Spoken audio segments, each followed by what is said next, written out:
आता मला सगळ्यात शेवटी जायचंय सत्ताधाऱ्यांची बाजू ऐकण्यासाठी। नवनाथ बन आपल्या सोबत आहेत। नवनाथजी, तुम्ही सगळी मतमतांतर ऐकलेली आहेत।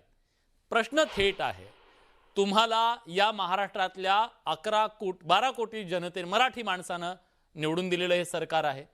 पण प्रश्न हा विचारला जातोय की मग तुम्हाला काही मोजक्या हिंदी भाषिकांचा एवढा पुळका का? का हिंदीचा एवढा अट्टहास कशासाठी? हा सवाल आहे। विलासराव, आजची चर्चा म्हणजे मला एक कविता आठवते, ना मेघ बरसले ना मेघ गरजले, ना मेघ बरसले ना मेघ गरजले, परंतु चर्चा सुरू झाली महाप्रलयाची, की मदत का केली जात नाही। अशा पद्धतीची अवस्था आजच्या चर्चेची आहे। मुळामध्ये महाराष्ट्रामध्ये हिंदी सक्ती नाही, महाराष्ट्रामध्ये फक्त आणि फक्त मराठी सक्ती आहे। आणि महाराष्ट्रात भारतीय जनता पार्टीच्या सरकारने मराठीचाच आग्रह केला। आपल्याला पहिलीपासून त्रिभाषा सूत्र आपण स्वीकारलं, परंतु तिथं हिंदी बरोबर अजून जवळपास त्रिभाषा का स्वीकारलं नवनाथराव? जवळपास 22 भाषांचा पर्याय त्या ठिकाणी आपल्याला उपलब्ध आहे। त्रिभाषा का स्वीकारलं आपण? त्रिभाषा का नाही? विलासराव, आपलं त्रिभाषा धोरण जवळपास 1968 पासून आपण स्वीकारलंय। फक्त त्यावेळेला आपण 5वी पासून हिंदी सक्ती केली, आता आपण पहिली पासून तिसरी भाषा सक्ती करतोय, हिंदी भाषा सक्ती करत नाही। त्रिभाषा धोरण हे आपण आत्ता नाही तर याच्या आधी 1968 पासून आपलं त्यावेळेच्या शिक्षण आयोगाने दिलेल्या अहवालानुसार, कोठारी आयोगाच्या अहवालानुसार 1968 पासून आपण महाराष्ट्रानं त्रिभाषा सूत्र स्वीकारलेलं आहे। ते आज स्वीकारलेलं नाही, आता फक्त ते पहिलीपासून आपण लागू करतोय। यामध्ये पहिलीपासून हिंदी सक्ती नाही, पहिलीपासून तिसरी भाषा शिकणं याची सक्ती आहे। त्याच्यामध्ये आपल्याला संस्कृत असेल किंवा इतर भाषा, जवळपास महाराष्ट्रात आपल्याला 16 भाषा शिकण्याचे पर्याय उपलब्ध आहेत। मला आजच्या चर्चेच्या निमित्ताने फक्त एकच सांगायचं की ज्या पद्धतीनं किरणजी माने यांनी आपली भूमिका मांडली की आम्ही कलाकार म्हणून पुढे आलेलो आहोत, परंतु किरण माने हे कलाकार म्हणून न येता उभाटा गटाचे कार्यकर्ते आहेत। तुम्हाला आठवत असेल तर कोविडच्या काळामध्ये पत्रकारिता करणाऱ्या पत्रकारांना घरात उचलून अटक केली, घरातून त्यांना डांबून तुरुंगामध्ये टाकलं गेलं। कारण काय? एक बातमी सरकारच्या विरोधात दिली होती। कंगना रनौत सारख्या कलाकार, त्यावेळेला कलाकार होत्या, भारतीय जनता पार्टीमध्ये नव्हत्या, त्यांचं घर तोडण्याची हिंमत त्यावेळच्या उभाटा सरकारनं, उद्धव ठाकरे सरकारनं केलं होतं।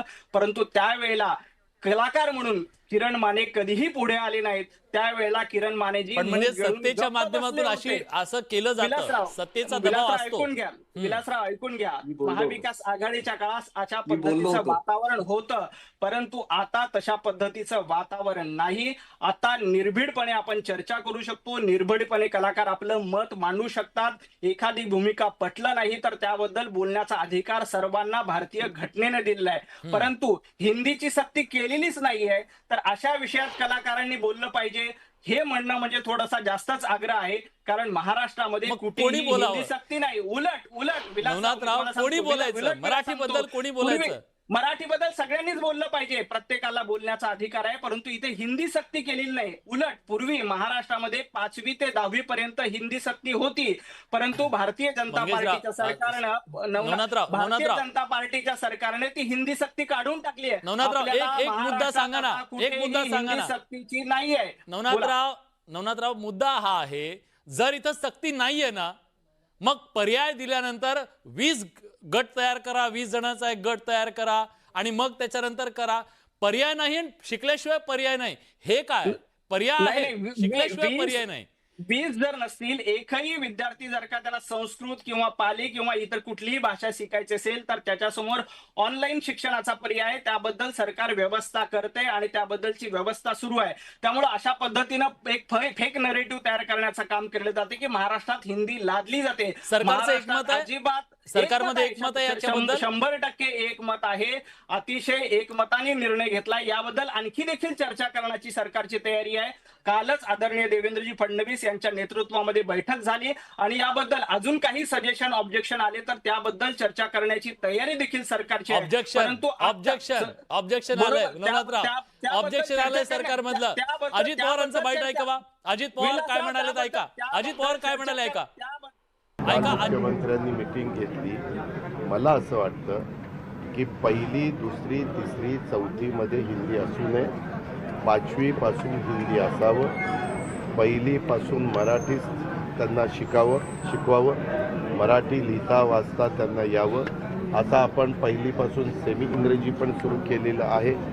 साधारण वेगवेगळ्या क्षेत्रातल्या मान्यवरांचं पण मत असंच येतं की भाषा कुठली शिकू नये ह्या मताची कुणीच नाही, परंतु फर्स्ट स्टँडर्डमध्ये त्या मुलांच्यावर खूप काही वेगवेगळ्या प्रकारचं बर्डन टाकणं हे योग्य नाही.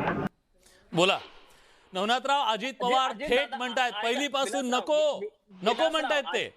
पहिलीपासून आपण त्रिभाषा धोरण स्वीकारलेलं आहे. विलासराव, तुमच्या माहितीसाठी आणि प्रेक्षकांच्या माहितीसाठी आपल्याकडे सीबीएसई बोर्ड आहे, आपल्याकडे आयबी बोर्ड आहे. महाराष्ट्रातील जवळपास 20 ते 25% मुलं आजही पहिलीपासून 3 भाषा शिकतात. त्याचं कारण आहे काय? महाराष्ट्रात मराठी सक्ती आहे, त्यामुळे मराठी शिकावंच लागतं सगळ्या शाळांना. दुसरी भाषा इंग्रजी ही सगळी महाराष्ट्रामध्ये आधीपासून सक्ती आहे, त्यामुळे इंग्रजी भाषा ती मुलं शिकतात. याशिवाय तिसरी भाषा हिंदी ही आयबी बोर्डामध्ये आणि सीबीएसई बोर्डामध्ये आणि इतर स्वायत्त या संस्थांमध्ये ऑलरेडी शिकवली जाते. त्यामुळे अशा पद्धतीनं हिंदी सक्ती आहे हे म्हणणं चुकीचं आहे. आपल्याकडे 3 भाषा धोरण स्वीकारलेलं आहे. अनेक तज्ज्ञांनी त्याबद्दल मत दिलंय आणि सगळ्या तज्ज्ञांचं मत स्वीकारण्याची तयारी राज्य सरकारची आहे. तज्ज्ञांना विचारूया. त्यांनी खरं तर थापाड्यांची पहिली बाजू असं त्या कॉलमचं नाव बदलून केलं पाहिजे. त्या कॉलमच्या शेवटी ते असं म्हणतात, भाषेचे तज्ञ म्हणून यापेक्षा एखाद्या याचे प्रवक्ते असू द्या, बरं ठीक आहे, आपण त्यांचं म्हणणं ऐकूया. तुम्ही नका मला सांगू मी काय बोलायचं आहे. तुम्ही शांत बसा. भाजपला थापाडे म्हणण्याचे तुम्ही पण शांत बसा. भारतीय जनता पार्टीला शांत थापाडे बसा. म्हणण्याचा तुम्हाला नाही. अधिकार नाहीये. नवनाथजी आपण ऐकूया त्यांचं म्हणणं काय ऐकूया. थापाडे म्हणण्याचा, विलासराव, दुसऱ्यांना थापाडे म्हणण्याचा अधिकार यांना नाहीये. आम्हाला आम्ही जे काय म्हटलं ते आम्ही म्हटलेलं आहे. पवार सर थोडंसं मागे सरका सर. विलासराव, दीपक पवारांबद्दल मला अतिशय आदर आहे. त्यांनी भाषा तज्ञ म्हणून आपली भूमिका ठीक आहे, भाषा तज्ञ म्हणून ते त्यांचं मत मांडते. प्लीज नाही, राग आहे ना नवनाथराव, राग आहे ना मराठी माणसाच्या मनात. प्लीज राजकारणाच्या चळवळीतला कार्यकर्ता आहे. पण तुम्ही जे मला हिंदी सक्तीची पाहिजे, आता तुम्ही जे सांगितलं आपला गैरसमज आहे की हिंदी महाराष्ट्रात सक्ती नाही आहे. हिंदी तिसरी भाषा म्हणून निवडली, त्याच्याबरोबर आपल्याला 16 भाषा शिकता येणार आहे. नवनाथजी, मुद्दा हा आहे की सगळेजण आक्षेप घेत आहेत, विरोध करतायत. ह्या सगळ्यांच्या भावनेला काहीच किंमत नाही का? सगळ्यांच्या भावनेला किंमत आहे आणि त्यासाठीच काल सह्याद्रीवर आदरणीय मुख्यमंत्रीजी देवेंद्रजी फडणवीस यांच्या नेतृत्वामध्ये बैठक झाली. आपल्या सर्वांना कल्पना आहे की हे जेव्हा त्रिभाषा धोरण स्वीकारलं तेव्हा जवळपास 450 तज्ज्ञांनी त्याबद्दल आपली मतं दिली. त्याच्यानंतर हे आपलं त्रिभाषा धोरण आपण स्वीकारलेलं आहे. तरीही या क्षणाला दीपकजी पवार किंवा आणखी काही भाषा तज्ज्ञांचे त्याबद्दल आक्षेप असतील तर त्याबद्दल चर्चा होऊ शकते, बैठक होऊ शकते. परंतु महाराष्ट्रामध्ये हिंदी सक्ती केली, हिंदी भाषा राज्य करण्याचा प्रयत्न चालू आहे, काऊबेळ करण्याचा प्रयत्न चालू आहे, अशा पद्धतीचा धादांत खोटा आरोप करणं चुकीचं आहे. आपल्याला हिंदी सोबत संस्कृत, तामिळ वेगवेगळ्या भाषा आपल्याला शिकण्याचा पर्याय उपलब्ध आहे.